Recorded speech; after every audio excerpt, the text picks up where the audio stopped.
ఆకాశానికి భూమికి మధ్య ఒక అందమైన లోకం ఉంది.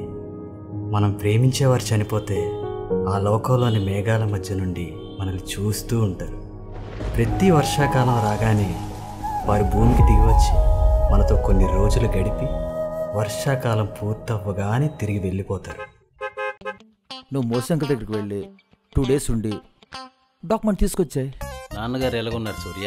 బాగున్నారు అంకుల్. అదే అంకుల్, సిటీలో మన ఇంటి ముందు ఒక ఓపెన్ ప్లేస్ ఉంది.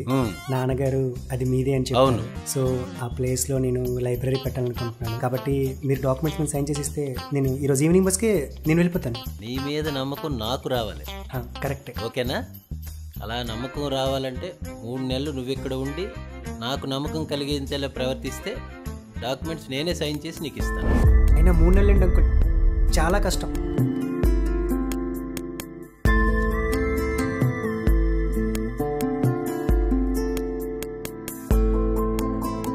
మీకోసం కథ రాద్దామని.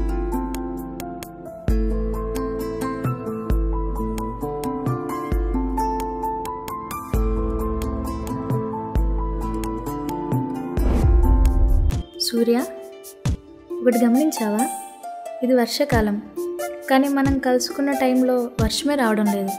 మన పేర్ల ప్రకారం నేను సూర్య, నువ్వు వెన్నెల, ఈ రెండు ఎప్పుడూ ఒక చోట కలవు.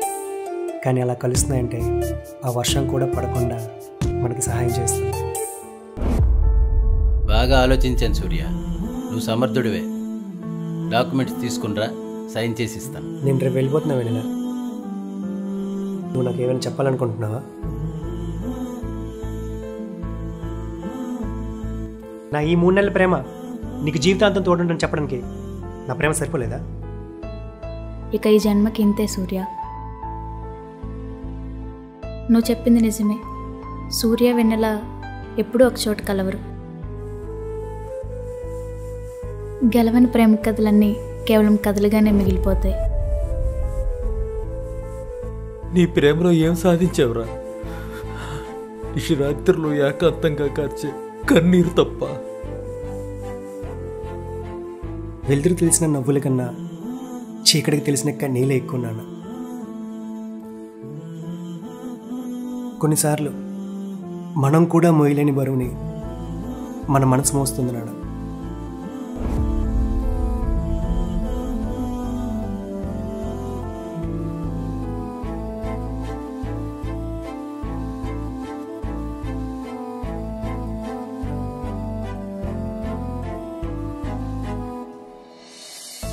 సూర్య, అసలు ఈ కథకి ఏ పేరు పెట్టాలనుకుంటున్నావు?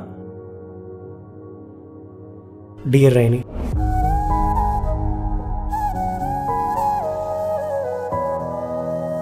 సో నీ లైఫ్లో అమ్మాయి కంటే అమ్మాయిలు ఎక్కువ మంది ఉన్నారనమాట.